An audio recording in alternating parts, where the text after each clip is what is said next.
28th of September, we spent a morning with the Stamford ringing group. It was a glorious autumn day. Before we left, we asked permission to put out a trail cam in the wood.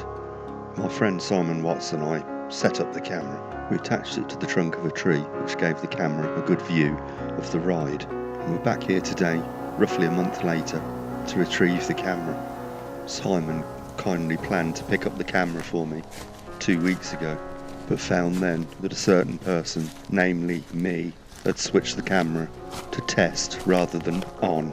So during the first 2 weeks it was out there, obviously it hadn't recorded anything. Thus we're back today to retrieve the camera, and here it is, safe and sound. Before we left, we decided to take a walk around the banks of the reservoir. We saw a barn owl only about 6 feet away. We were all too shocked to grab a camera. But we also saw kestrel hovering in the leaden skies. Went out on the water, coot and pochard. Also good views of bullfinches. And this huge flock of grey-lag geese that had just been frightened off the surrounding crop fields by a crop scarer.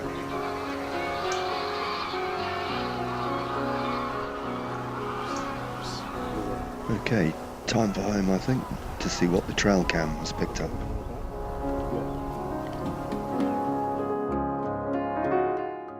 On checking the files, I noticed that the camera had only recorded for the first 2 days. The batteries hadn't run out and there was space on the card, so I don't really know what happened there.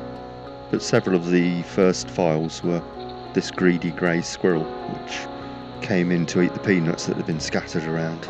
We were hoping for fox and badger, but file after file was the grey squirrel.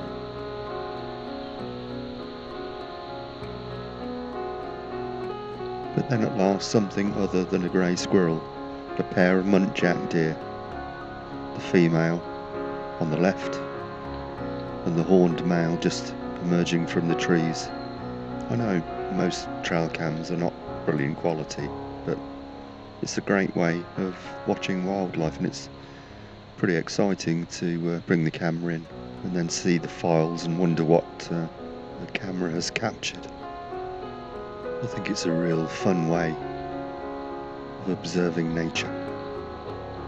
It's now 10:59 in the evening, the 13th of October. The camera's been set off by something, and there is eye shine in the trees.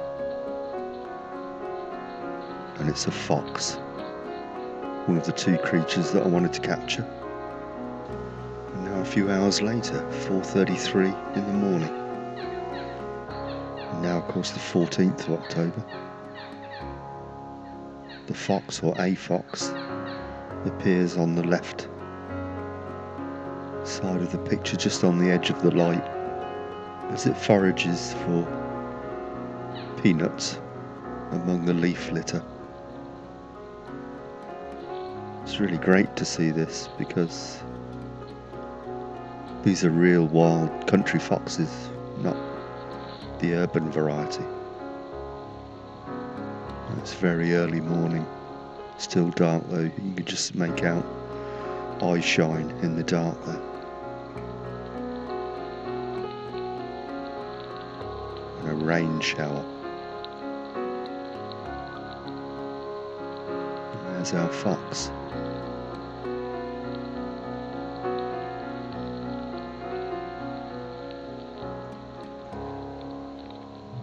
And then suddenly, at almost 6:15, another fox, and this is another fox because it has a pronounced limp. Much more visible in the light of the infrared camera there. Excellent. I wanted to get a fox and a badger, but we managed to get the fox. The badger will be for the next time. And the camera only recorded for 2 days, don't really know why, but at least we got a fox. I'll leave you with that, and I'll see you next time.